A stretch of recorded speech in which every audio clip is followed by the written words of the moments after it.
In the late hours of a January night in Buenos Aires, a dashing, driven Argentine prosecutor was found dead in his apartment, bullet to the head. It was the day before he was to publicly present his evidence that the country's president, Cristina Kirchner, had secretly conspired with Iran to cover up Iran's involvement in Argentina's worst terrorist attack 20 years ago. It immediately became an international whodunit, in great part because of the key players, a hard-charging, high-profile prosecutor and a fiery, populist president with a penchant for high drama. What everyone wants to know is, was it murder? Was the government somehow involved? Or was it suicide? Forensic teams scoured the crime scene for clues. Only the victim's DNA was found. His name was Alberto Nisman, 51, a father of 2. He was a prosecutor with 10 bodyguards and a long list of enemies. In the days before his death, he had grown worried for his and his family's safety. Just hours before he died, he asked Diego Lagramarcino, a tech worker in his office, to loan him his gun. So as far as we know, you were the last person who saw Nisman one day before he died. Did he say why he wanted the weapon? He told me, do you know how it feels that your daughters don't want to be with you because they're afraid that something will happen to them by being next to you? I had never seen Nisman so concerned. Didn't you say to him, why do you need a gun? You have 10 bodyguards. Yes, that's the first thing I asked him. And he answered, because I don't trust my bodyguards. Sunday morning, January 18th. Nisman is up in his apartment, here up on the 13th floor. But things aren't quite right. He doesn't respond to repeated phone calls from his bodyguards. We know from the coroner that he died around 3 p.m. in his bathroom, his body slumped against the door. He had been struck by a bullet at point-blank range above his right ear. Did it enter your mind at all, ever, in being with him, that he might use this weapon on himself? No. No sense that he was going to kill himself? No. Do you think he did commit suicide? I don't know. It looked like a suicide, but there was no note and no gunpowder residue on Alberto Nisman's hands. And a forensics team hired by his ex-wife ruled it a murder. It's a mystery with roots going back 20 years to this crime. The suicide bombing of Amia, the Buenos Aires Jewish Community Center that killed 85, burying them under the rubble. It was the worst terror attack in this country's history. It was long believed that Hezbollah operatives carried it out. But who sent them? After 10 years with no answer, Alberto Nisman was named special prosecutor in 2004 to find out. He believed in it as a mission. He always thought that through justice you can defeat terrorism. Gustavo Perednik, a close friend who wrote a book about the case, said that Nisman, after investigating for 2 years, charged Iran with ordering and financing the attack. I mean, he went right to the very top of Iran and accused the topmost people of approving the bombing. And thanks to him, they have to be in Iran all the time, because if they leave Iran, the Interpol can look for them. That's because Interpol issued red alerts, the equivalent of arrest warrants, to several high-ranking Iranians, including the defense minister. Alberto Nisman would spend the rest of his life trying in vain to get them into an Argentine court. So he was stunned when 2 years ago his country's foreign minister signed a memorandum with Iran in which the two countries agreed to interrogate the accused officials together. The memorandum itself is a joke, because it meant basically that Argentina had to give to Iran all the results of its investigation against Iran for the Iranians to check. That was absurd. Prosecutor Nisman felt betrayed, saying this was negotiating with the terrorists responsible for the attack. He saw it as part of the government's tilt toward anti-Western regimes shepherded by the foreign minister, Hector Timerman, who agreed to talk to us at the Foreign Ministry. There's been a lot said about your government shifting policy, foreign policy, away from the United States. Why do you think that an alliance with the United States is the only way a country can have a foreign policy? We have an independent foreign policy. Independent of the United States? Independent foreign policy. But you used to be very close to the United States, and that is no longer the case. I don't think it is so good to be close to anybody. Problem is, Alberto Nisman was close to the Americans and stayed close. According to leaked State Department cables, Washington was always pressuring him to keep the focus on Iran. Do you agree with those who say that Mr. Nisman was a puppet of the United States and the CIA? Well, puppet is a very strong word to use by a foreign minister. Under the sway of? Mr. Nisman used to go to the American embassy here in Argentina and tell in advance what he was going to do. Do you know if Mr. Nisman was about to lose his job? Was he going to be fired? No, he was not going to lose his job. You've read these speculations. That was a speculation in the media, but there was no way that we ever discussed taking the job away from Mr. Nisman. To this day, the case of the bombing of the Jewish Community Center remains unadjudicated, the evidence gathering dust in a giant warehouse in downtown Buenos Aires.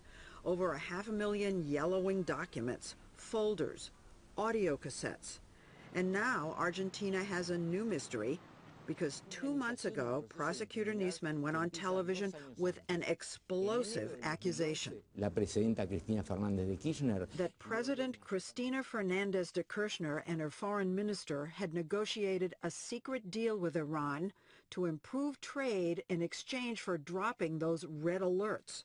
Perednik said Nisman saw this as colluding with the enemy. This time he said, I'm going to put them in jail. I'm going to put them in jail. And them is the president and the foreign minister. But 4 days after his accusation, Nisman was dead. President Kirchner, not one to hold back, immediately took to Facebook to suggest it was suicide, then abruptly backtracked and called it murder. People took to the streets in protest, calling for justice. Polls show a majority here think he was assassinated, and the president's opponents think she had a hand in it. This country has a history of assassinations. For years, under military dictatorship, political rivals simply disappeared. But Argentinians thought they had put that behind them. I've heard people talk about Argentina being drawn back into its dark past. Assassinations. No, it's impossible. We're talking about things that were terrible, terrible. One of the great mysteries is whether Mr. Nisman killed himself or whether he was murdered. So what do you think? That I am part of that mystery. I don't know. He's part of the mystery because he was one of Nisman's targets. The day after he died, the prosecutor was scheduled to appear before Congress to publicly present a 300-page report backing up his charges. He said that you, in 2011, met in Syria with your Iranian counterpart. He said that you said, and this is a quote in the report, Argentina is no longer interested in solving the attack, the bombing here. It prefers to improve its trade relations with Iran. Well, that's a lie. That's a total lie. I never said that. Mr. Nisman never showed any evidence that I said that. He didn't have that on tape or anything like that. He cannot have something in tape because I didn't say it. Nisman says that you offered to lift the red alerts. That is, it's totally logic. I mean, you have to read the law. The only one who can cancel the red notice is the judge. So I cannot lift the red alerts, okay? I am not allowed. You could not make a deal to, you could not promise to. I cannot do it. So is it possible that the prosecutor's charge against the president and foreign minister was without merit?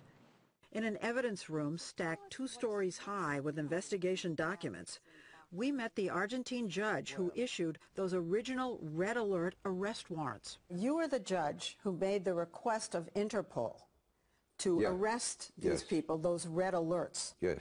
Did this government ever ask you to ask Interpol to lift the red alerts? No, never. Never. No government, no person, nobody. It seems Interpol never got a request to lift the arrest warrants from anyone. 2 days after Nisman made his accusation, the former head of Interpol sent this letter to the foreign minister affirming that the government was 100% committed that the red alerts remain in effect. So 180 degrees from what Nisman said. And I read that in public. How could such a seasoned prosecutor make such a huge mistake?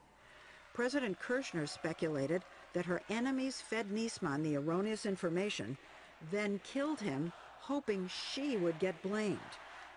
She pointed, for example, to the man who gave him the gun. So the president named you as someone suspicious in this case. She says that you're an agent of the opposition. No. Here are some of the rumors we've heard about you. That you're a spy. No soy un espía. I am not a spy. That you're an agent for a foreign government. Iran, Israel. No. No. No. We haven't seen any evidence to back up the president's charges about Lago Marcino. A more credible target is this man, Jaime Stuzo, a powerful and shadowy spy master who was Nisman's main source for years. One theory is that Stuzo concocted the accusation against the president in revenge after she fired him. Stuzo was fired the end of December. Right. And 14 days later, Mr. Nisman accused the president and myself. And you see a connection there. Oh, yes. The foreign minister suggests that the spy master manipulated Nisman into coming out with a sensational indictment against the Argentine government before the details could be verified. Those who believe it was suicide think the prosecutor came to realize he had been duped and snapped. Is it possible in your mind that he thought to himself, oh my, I got this terribly wrong, and now I don't want to be embarrassed and have to testify publicly? Is that in your head? I cannot imagine what can go through the mind of a person like Nisman. And I don't want to speculate because the man is dead, he cannot defend himself, and so I will not speculate on what happened with him. There's a new building and memorial at the site of the 1994 AMIA bombing, a crime the prosecutor dedicated the last 10 years of his life to. Now that he's gone, the families of the victims fear they will never have justice. At the Jewish cemetery in Buenos Aires, Luis Chichesky visits the grave of his daughter Paula often. Just steps away is a fresh grave, that of Alberto Nisman.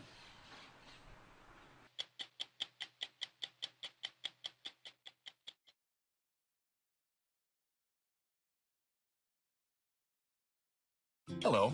5 Hour Energy's taste is new and improved. Every flavor. Berry, orange, pomegranate, pink lemonade, grape, citrus.